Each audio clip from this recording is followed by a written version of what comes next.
노인의 밤소변 놓친 이유, 이제 편히 주무세요. AI가 답합니다. 이 제목을 보고 이 영상에 들어오신 여러분, 오늘은 그냥 정보 하나 듣고 나가는 영상이 아닙니다. 오늘은 내가 그걸 놓치고 있었구나 하고 고개를 끄덕이게 되는 시간이 될 겁니다. 본격적으로 이야기를 시작하기 전에 딱 10초만 부탁드립니다. 화면 아래에 있는 좋아요 버튼 한 번만 눌러주세요. 그리고 구독 버튼도 함께 눌러주시면 정말 큰 힘이 됩니다. 돈 나가는 거 아닙니다. 평생 무료입니다. 여러분의 클릭 하나가 밤마다 잠을 설치는 수많은 어르신들에게 이 이야기가 전달되게 합니다. 눌러주셨다면 진심으로 감사합니다. 저는 AI 시니어 건강 채널을 운영하고 있습니다. 그리고 이 채널의 모든 콘텐츠는 한 가지 원칙으로 만들어집니다. 제 생각만 말하지 않습니다. AI와의 대화, 실제 데이터 분석, 논문 요약, 그리고 여러분과 나눈 수많은 질문과 댓글을 함께 엮어서 이야기합니다. 오늘 여러분께 드리는 이 이야기도 마찬가지입니다. 이건 제가 혼자 떠올린 생각이 아니라 AI와 수백 번 주고받은 대화와 검색 결과에서 정리된 결론입니다. 밤소변으로 고생하시는 분들, 스스로를 탓해 보신 적 있으실 겁니다. 나이가 들어서 그런가 보다. 방광이 약해졌나 보다.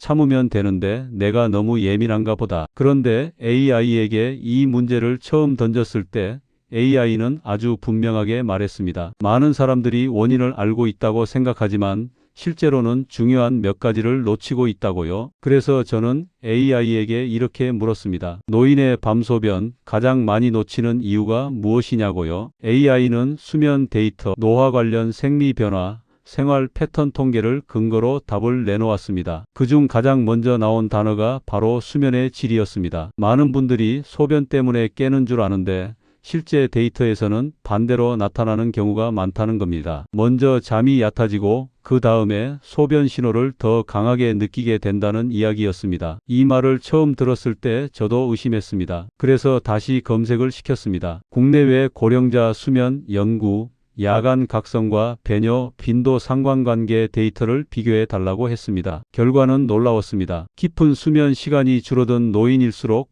야간에 소변 신호를 더 자주 인식하는 경향이 분명히 나타났습니다. 몸이 만들어내는 소변의 양만의 문제가 아니라 신호를 받아들이는 뇌와 신경의 문제라는 겁니다. 여기서 중요한 포인트가 하나 있습니다. 이건 병이냐 아니냐의 문제가 아니라 몸의 리듬이 바뀌었다는 신호라는 점입니다. AI는 반복해서 강조했습니다. 노화는 기능의 소멸이 아니라 조절 방식의 변화라고요. 이 말이 저는 굉장히 와닿았습니다. 우리는 밤소변을 단순히 고쳐야 할 문제로만 봤지 왜 몸이 그런 선택을 하는지는 묻지 않았던 겁니다. 제가 이 채널을 운영하면서 가장 많이 받는 질문 중 하나가 이겁니다. 검사에서는 이상이 없다는데 왜 밤마다 깨느냐고요? AI는 이 질문에 이렇게 답했습니다. 검사 수치는 구조를 보지만 밤소변은 리듬과 반응의 문제일 가능성이 크다고요. 이건 단순한 개인 의견이 아니라 여러 연구 데이터를 요약한 결론이었습니다. 그래서 오늘 영상은 누가 맞고 누가 틀렸다는 이야기를 하지 않으려고 합니다. 대신 우리가 무엇을 놓치고 있었는지를 하나씩 짚어보려고 합니다. 밤소변을 단순히 방광 문제로만 보던 시선, 낮과 밤의 몸 상태를 같다고 생각하던 습관, 그리고 생활 패턴이 몸에 미치는 영향을 과소평가해 왔던 부분 말입니다. 지금 이 순간에도 AI는 제 질문에 이렇게 답합니다. 밤소변은 몸이 보내는 불편한 신호가 아니라 조절 방식을 다시 보라는 요청일 수 있다고요. 저는 이 관점이 이 채널의 방향을 완전히 바꿔 놓았다고 생각합니다. 앞에서 말씀드렸듯이 밤소변 문제를 이야기할 때 가장 먼저 놓치는 것이 수면의 질이라는 점이었습니다. 그런데 여기서 끝이 아닙니다. AI와의 대화에서 계속 반복해서 등장한 두 번째 핵심 키워드는 바로 호르몬 리듬이었습니다. 이 부분은 솔직히 말씀드리면 저도 처음엔 깊이 생각해 보지 않았던 영역입니다. 그래서 AI에게 이렇게 물었습니다. 노인의 밤소변과 호르몬은 어떤 관계가 있느냐고요? AI는 즉시 항이뇨 호르몬, 영어로는 ADH라고 불리는 호르몬 이야기를 꺼냈습니다. 그리고 단순한 설명이 아니라 실제 연구 데이터를 요약해서 보여주었습니다. 여러 국제 노화 연구 자료에 따르면 나이가 들수록 밤에 분비돼야 할 항이뇨 호르몬의 양이 감소하거나 분비 시점이 흐트러지는 경우가 매우 흔하다는 겁니다. 이 호르몬의 역할은 간단합니다. 밤에는 소변을 덜 만들게 해서 우리가 깊이 잘 수 있도록 돕는 역할입니다. 그런데 AI가 인용한 데이터에서는 65세 이상 인구 중 상당수가 이 호르몬의 반분비 패턴이 약해져 있다는 결과가 반복해서 나타났습니다. 이 말은 무슨 뜻일까요? 밤에도 낮과 비슷한 속도로 소변이 만들어질 수 있다는 뜻입니다. 저는 여기서 다시 질문을 던졌습니다. 그렇다면 왜 어떤 사람은 괜찮고 어떤 사람은 밤마다 깨느냐고요? AI의 답변은 명확했습니다. 호르몬 문제 하나만으로 설명되는 경우는 거의 없다는 겁니다. 수면의 깊이, 신경계의 민감도, 낮 동안의 활동량, 그리고 저녁 이후의 생활 패턴이 함께 얽혀서 나타나는 결과라는 겁니다. AI가 요약해준 고령자 생활 패턴 연구를 보면 낮에 햇빛을 충분히 받지 못하고 활동량이 적으며 저녁 시간대에 화면을 오래 보는 생활을 하는 그룹에서 밤소변 빈도가 더 높게 나타났습니다. 이건 단순한 추측이 아니라 실제 통계로 확인된 결과입니다. 저는 이 부분에서 개인적으로 굉장히 고개가 끄덕여졌습니다. 왜냐하면 이 채널을 운영하면서 받은 수많은 댓글 내용과도 정확히 겹쳤기 때문입니다. 여기서 중요한 오해 하나를 짚고 가야 합니다. 많은 분들이 밤소변을 방광이 약해졌다는 한 문장으로 정리해 버립니다. 하지만 AI는 이렇게 말했습니다. 방광의 문제로만 보기에는 설명되지 않는 데이터가 너무 많다고요. 실제로 검사상 구조적인 이상이 없는 경우에도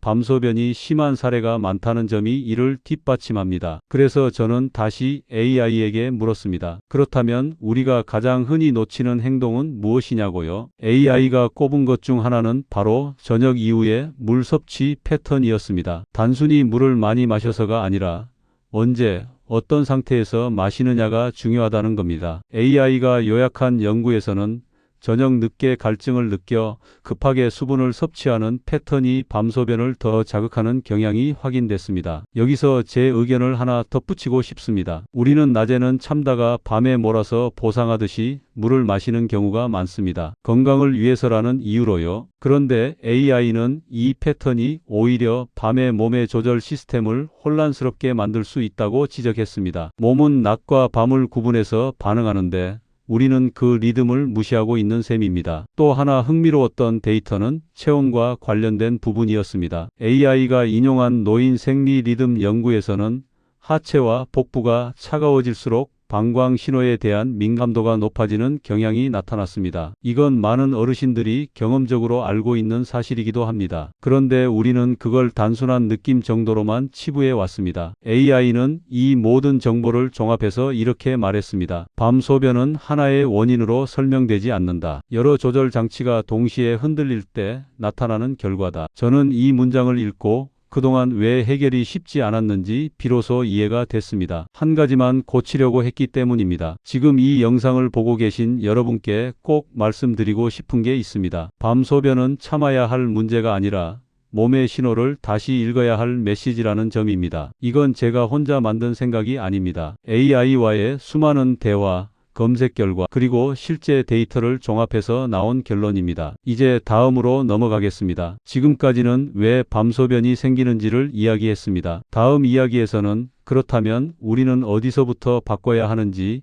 AI가 제안한 가장 현실적인 접근을 하나씩 풀어보겠습니다. 지금까지의 이야기가 이해되셨다면 그 다음은 훨씬 편안하게 들리실 겁니다. 지금까지 이야기를 들으시면서 이런 생각이 드셨을지도 모르겠습니다. 그래서 결국 뭘 어떻게 바꾸라는 거냐고요? 밤소변의 원인이 하나가 아니라면 도대체 어디서부터 손을 대야 하느냐는 질문이 당연합니다. 저 역시 AI에게 바로 그 질문을 던졌습니다. 현실적으로 가장 먼저 조정해야 할 우선순위가 무엇이냐고요? AI가 제일 먼저 꺼낸 단어는 의외로 거창한 치료나 특별한 방법이 아니었습니다. 리듬이라는 단어였습니다. 하루 전체의 리듬, 특히 낮과 밤의 구분을 몸이 다시 인식하도록 돕는 것이 가장 기본이라고 했습니다. 그리고 이 말에는 분명한 데이터가 붙어 있었습니다. AI가 요약해준 고령자 생체 리듬 연구를 보면 낮 동안의 빛 노출이 부족한 그룹에서 밤중 각성과 배뇨 빈도가 유의미하게 증가한 결과가 반복해서 나타났습니다. 단순히 햇빛을 쬐느냐 마느냐의 문제가 아니라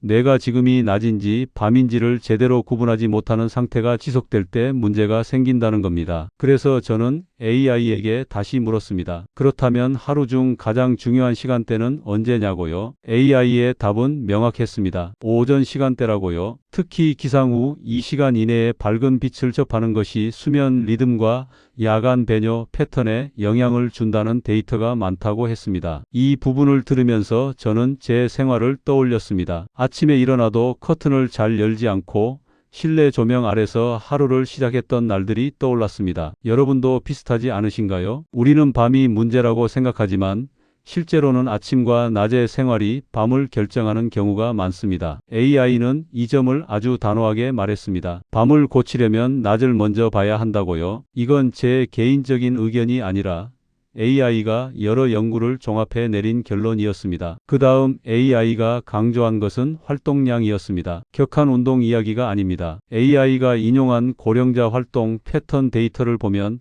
하루 동안 앉아있는 시간이 길수록 밤소변 빈도가 높아지는 경향이 확인됐습니다. 특히 하체를 거의 쓰지 않는 생활을 하는 경우 방광 신호에 대한 민감도가 올라간다는 분석이 있었습니다. 이 부분에서 저는 중요한 깨달음을 얻었습니다. 우리는 밤에 문제가 생기면 밤에만 해결하려고 합니다. 그런데 AI는 계속해서 낮을 이야기했습니다. 낮 동안 얼마나 움직였는지, 다리에 힘을 썼는지, 몸이 피곤할 만큼 자연스러운 활동을 했는지가 밤의 반응을 좌우한다는 겁니다. 또 하나 흥미로웠던 데이터는 체온 변화와 관련된 부분이었습니다. AI가 요약한 노인 생리 연구에서는 밤에 복부와 하체 체온이 급격히 떨어질수록 방광 자극 신호가 강해지는 경향이 나타났습니다. 이건 많은 어르신들이 경험적으로 알고 있는 사실이기도 합니다. 배가 차가우면 화장실이 더 자주 가고 싶어진다는 느낌 말입니다. 여기서 중요한 점은 이 현상이 단순한 불편함이 아니라 신경 반응이라는 겁니다. AI는 이렇게 설명했습니다. 체온이 떨어지면 말초 혈관이 수축하고 이 과정에서 방광과 관련된 신경 신호가 더 예민해질 수 있다고요. 이 설명을 듣고 나서야 왜 겨울이나 에어컨 바람이 강한 환경에서 밤소변이 심해지는지 이해가 됐습니다. 제가 이 채널을 운영하면서 느낀 점 하나를 솔직하게 말씀드리겠습니다. 많은 분들이 밤소변을 부끄러운 문제로 여기고 혼자 끙끙 앓습니다. 그런데 AI와 데이터를 통해 들여다보니 이건 개인의 약함이나 실패가 아니라 환경과 리듬의 문제인 경우가 훨씬 많았습니다. 그래서 저는 이 영상을 통해 한 가지 관점을 꼭 전달하고 싶습니다. 밤소변은 무조건 줄여야 할 적이 아니라 몸이 보내는 설명서일 수 있다는 점입니다. 설명서를 제대로 읽으면 우리가 바꿔야 할 방향도 자연스럽게 보입니다. 낮의 빛, 낮의 움직임, 밤의 체온, 그리고 전체 리듬 말입니다. 이제 다음 이야기에서는 AI가 제안한 방법 중에서도 실제로 많은 시니어들에게 적용 가능했던 아주 현실적인 습관 변화들을 하나씩 짚어보려고 합니다. 거창하지 않지만 데이터와 경험이 동시에 뒷받침된 내용입니다. 이 다음 이야기가 오늘 영상에서 가장 중요한 부분이 될지도 모릅니다. 계속 함께해 주세요. 지금까지 이야기를 들으시면서 아마 마음이 조금은 가벼워지셨을 겁니다. 밤소변이 단순히 고쳐지지 않는 문제가 아니라 몸 전체의 리듬이 어긋났다는 신호일 수 있다는 관점 말입니다. 그런데 여기서 많은 분들이 이렇게 묻습니다. 그럼 이 리듬을 어떻게 다시 맞추느냐고요? 저는 이 질문을 그대로 AI에게 던졌습니다. 가장 현실적이고 시니어에게 부담이 적은 방법부터 알려달라고요. AI의 대답은 생각보다 단순했습니다. 줄이는 것보다 먼저 정리하라는 말이었습니다. 특히 저녁 시간 이후의 생활을 정리하는 것이 핵심이라고 했습니다. AI가 요약한 고령자 생활 습관 데이터를 보면 밤소변이 잦은 그룹일수록 저녁 시간대의 행동이 불규칙한 경우가 많았습니다. 식사 시간이 들쭉날쭉하거나 늦은 시간까지 화면을 보는 습관,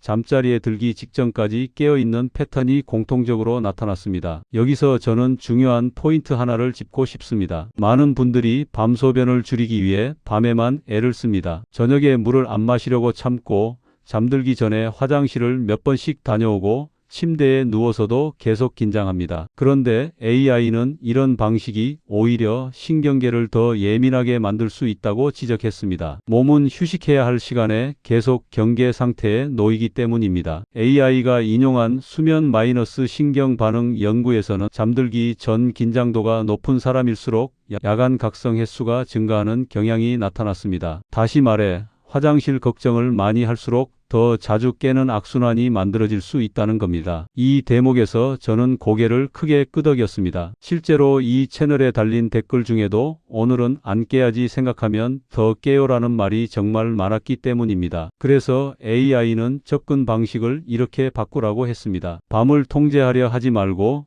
밤이 오기 전을 준비하라고요. 저녁 이후의 시간을 하나의 전환 구간으로 만들라는 겁니다. 낮에서 밤으로 넘어가는 다리 같은 시간 말입니다. 이 표현이 저는 참 마음에 들었습니다. AI가 제안한 전환 구간의 핵심은 세 가지였습니다. 첫째, 자극을 줄일 것. 둘째, 몸을 따뜻하게 할 것. 셋째, 신호를 단순하게 만들 것. 이 세 가지는 서로 연결되어 있습니다. 화면 자극을 줄이면 뇌가 밤을 인식하고 몸이 따뜻해지면 신경 반응이 완화되며 반복적인 행동은 몸에 안정감을 줍니다. AI가 요약한 고령자 수면 개선 연구를 보면 잠들기 전 1시간 동안 조명을 낮추고 화면 노출을 줄인 그룹에서 야간 각성과 배뇨 빈도가 유의미하게 감소한 사례가 보고됐습니다. 이건 대단한 기술이 아니라 환경을 조금 조정한 결과였습니다. 저는 이 점이 굉장히 중요하다고 생각합니다. 돈이 많이 드는 방법이 아니라는 점에서 말입니다. 또 하나 AI가 강조한 부분은 몸의 위치였습니다. 저녁 시간대에 계속 앉아 있거나 누워 있는 것보다 가볍게 몸을 세워 움직이는 시간이 포함될 때 밤의 반응이 달라진다는 데이터가 있었습니다. 여기서 말하는 움직임은 운동이 아닙니다. 집안에서 천천히 서서 움직이거나 의자에서 일어났다 앉는 정도의 활동입니다. AI는 이런 활동이 하체 혈류와 신경 안정에 도움을 줄 수 있다고 설명했습니다. 저는 이 설명을 들으면서 왜 예전 어르신들이 해 진력까지 집안일을 하다 잠자리에 들었는지 떠올렸습니다. 그 생활 방식이 과학적으로도 어느 정도 설명이 된다는 느낌이 들었습니다. 이쯤에서 꼭 짚고 넘어가고 싶은 게 있습니다. 지금 제가 말씀드리는 내용은 이렇게 하면 반드시 좋아진다는 약속이 아닙니다. AI도 그렇게 말하지 않았습니다. 다만 이런 조건에서 좋아질 가능성이 높아진다는 데이터의 이야기입니다. 이 차이를 이해하는 것이 정말 중요합니다. 밤 소변 문제는 단거리 경주가 아니라 장거리 조정에 가깝습니다. 오늘 하루만 바꾼다고 바로 달라지지 않을 수도 있습니다. 하지만 방향을 바꾸면 몸은 서서히 반응합니다. AI는 이 과정을 신경의 재학습이라고 표현했습니다. 몸이 새로운 밤의 패턴을 다시 배우는 시간이라는 뜻입니다. 이제 다음 이야기에서는 많은 분들이 가장 궁금해하시는 질문으로 들어가 보겠습니다. 그럼 나는 지금 무엇부터 시작하면 좋을까?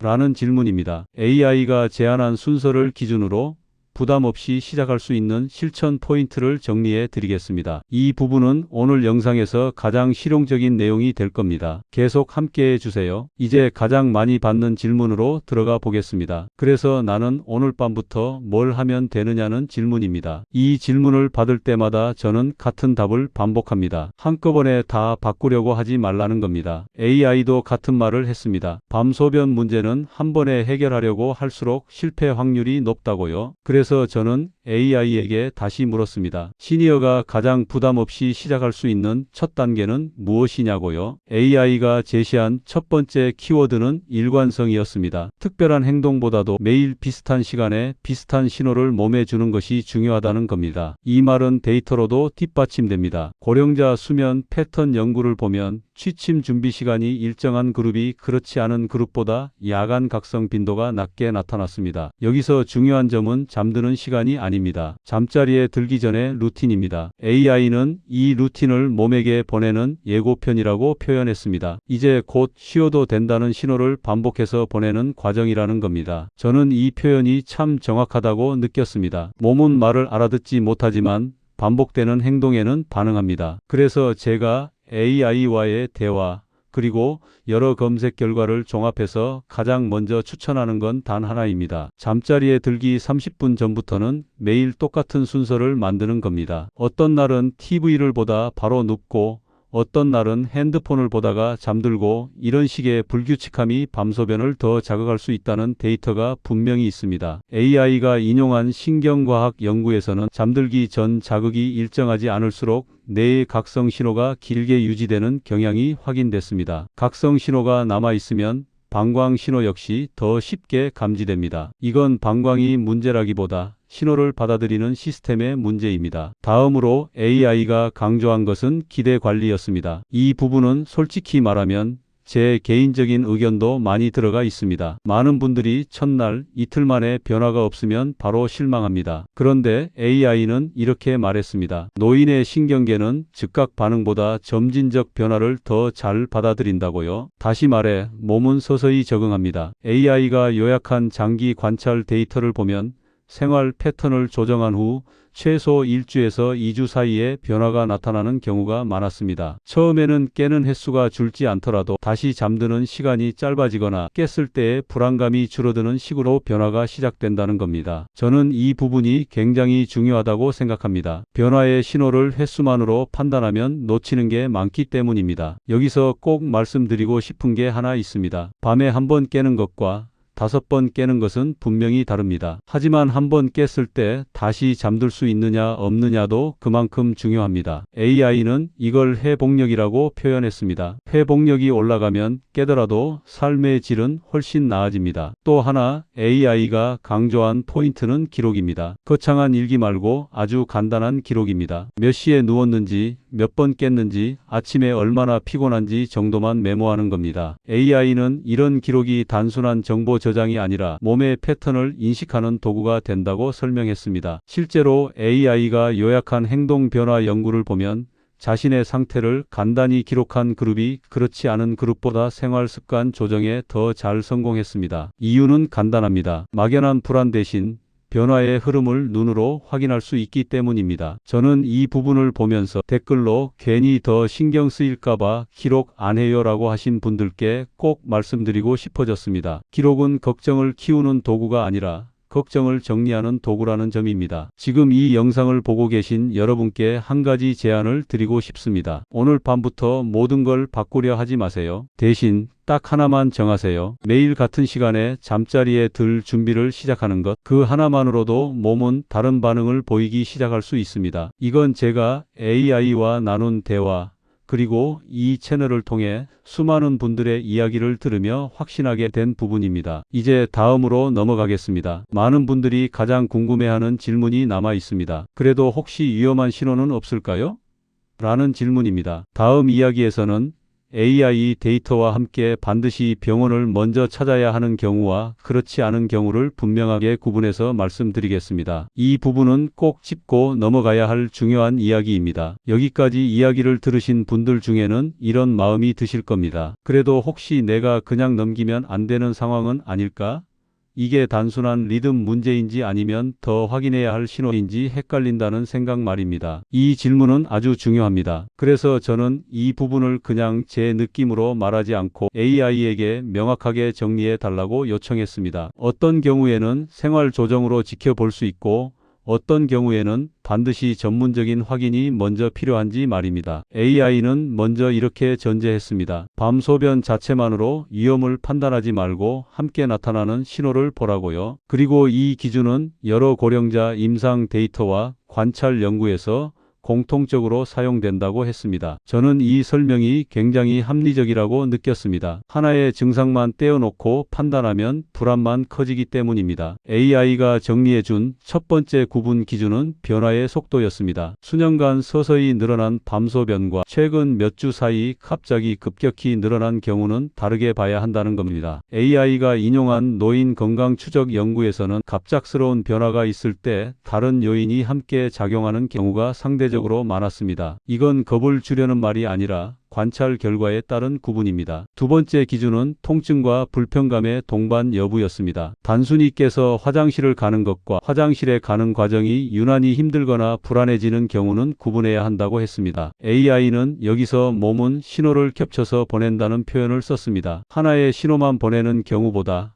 여러 불편이 동시에 나타날 때는 더 주의 깊게 볼 필요가 있다는 뜻입니다. 세 번째로 AI가 강조한 부분은 낮의 상태였습니다. 밤만 힘든지 아니면 낮에도 비슷한 불편이 이어지는지 살펴보라는 겁니다. AI가 요약한 데이터에 따르면 낮과 밤 모두에서 불편이 지속되는 경우와 밤에만 나타나는 경우는 원인 분포가 다르게 나타났습니다. 저는 이 부분이 굉장히 중요하다고 생각합니다. 많은 분들이 밤에만 집중하다 보니 낮의 신호를 데이터를 그냥 지나치는 경우가 많기 때문입니다. 여기서 제 개인적인 의견을 하나 덧붙이고 싶습니다. 우리는 나이가 들수록 이 정도는 참아야지라는 말을 너무 쉽게 합니다. 그런데 AI와 데이터를 통해 살펴보니 참는 것과 지켜보는 것은 다르다는 생각이 들었습니다. 지켜본다는 건 몸의 변화를 관찰하는 것이고 참는다는 건 신호를 무시하는 쪽에 가깝습니다. AI는 이 두 가지를 분명히 구분하라고 했습니다. 생활 리듬을 조정하면서 지켜볼 수 있는 경우와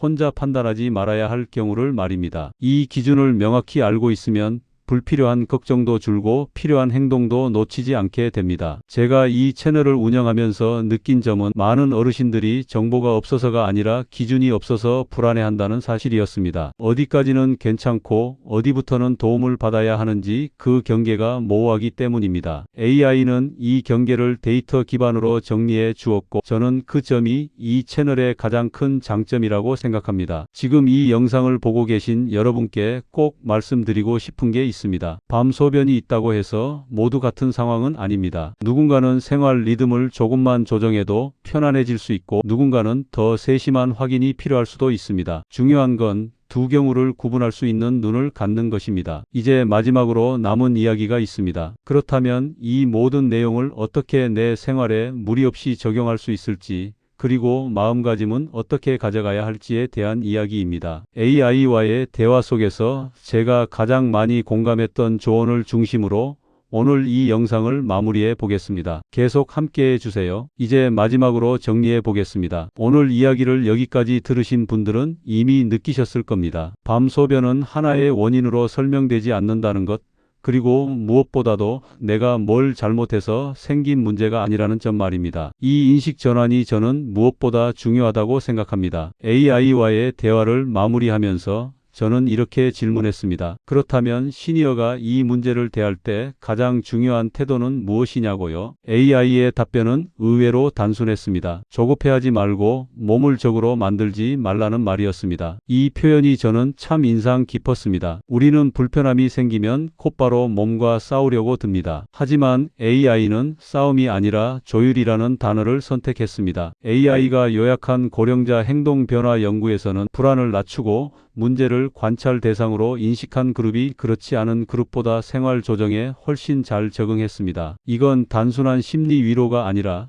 실제 데이터로 확인된 결과였습니다. 마음이 안정되면 신경 반응도 함께 안정된다는 겁니다. 저는 이 대목에서 왜 밤에 불안해질수록 더 자주 깨는지 다시 한번 이해하게 됐습니다. 그래서 지금 이 영상을 보고 계신 여러분께 딱 3가지만 기억해 달라고 말씀드리고 싶습니다. 첫째, 밤을 고치려고 애쓰지 말고 낮과 저녁을 먼저 정리할 것. 둘째, 변화는 횟수가 아니라 느낌에서 먼저 시작된다는 점을 기억할 것. 셋째, 몸의 신호를 무시하지도 과장하지도 말고 관찰할 것. 이 3가지는 제가 AI와 수없이 대화하고 여러분의 경험을 들으며 얻은 가장 현실적인 결론입니다. 여기서 제 개인적인 생각을 하나 덧붙이겠습니다. 밤 소변으로 고생하시는 분들 대부분은 이미 충분히 애쓰고 계십니다. 물도 조절하고 화장실도 미리 다녀오고 스스로를 탓하기도 합니다. 그런데 정작 놓친 건 노력의 방향이었을 뿐입니다. 방향이 바뀌면 같은 노력도 다른 결과를 만듭니다. AI는 이 문제를 이렇게 정리했습니다. 노인의 밤소변은 고쳐야 할 결함이 아니라 다시 맞춰야 할 리듬이다. 저는 이 문장을 이 영상의 핵심으로 남기고 싶습니다. 리듬은 억지로 누른다고 맞춰지지 않습니다. 반복과 안정 속에서 서서히 돌아옵니다. 오늘 이야기한 모든 내용은 제가 혼자 만들어낸 이야기가 아닙니다. AI와의 대화,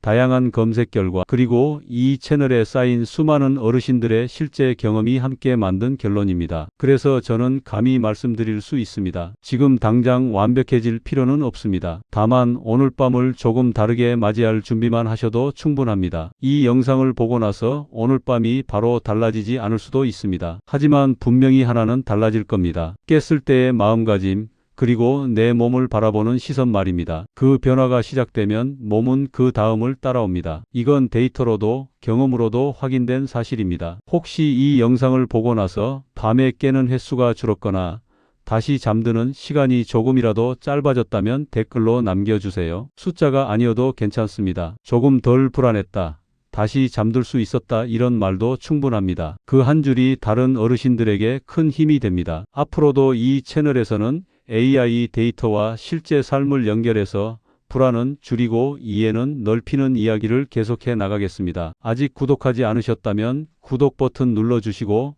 도움이 되셨다면 좋아요도 부탁드립니다. 여러분의 참여가 이 채널을 계속 움직이게 합니다. 오늘 밤은 어제보다 조금 편안하시길 바랍니다. 그리고 그 변화의 시작을 오늘 이 영상에서 함께 해주셔서 진심으로 감사합니다.